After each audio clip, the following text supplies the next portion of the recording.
तर आतापर्यंत काय काय घडलं पाहूया। सर्व आमदारांचं मतदान पूर्ण झालंय। अपक्ष मिळून 274 आमदारांचं मतदान झालेलं आहे।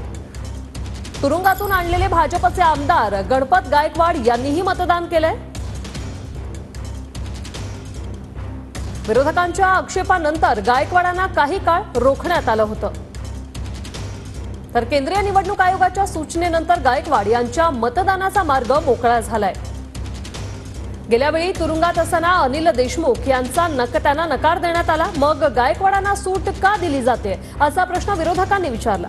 भाजपच्या पंकजा मुंडे आणि ठाकरे गटाच्या मिलिंद नार्वेकरांमध्ये 20 मिनिटं चर्चाही झाली।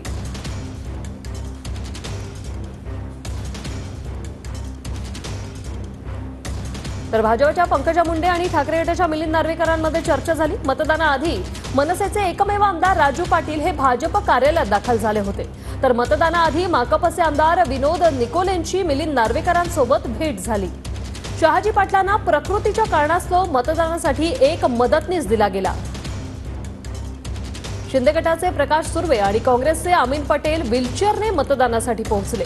मतदानाआधी संजय राऊत आणि अजितदादांची भेट झाली। दोघांमध्ये काही काळ चर्चाही झाली। संजय राऊत आणि भाजपच्या चंद्रकांत पाटील यांचीही भेट चर्चेत राहिली।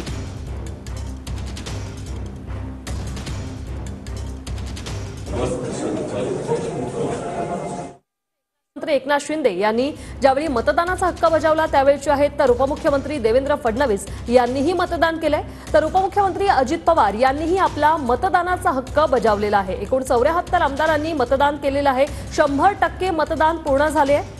मात्र मुख्यमंत्री आणि दोन्ही उपमुख्यमंत्र्यांची मतदान बजावतानाची ही दृश्य आपण पाहतोय।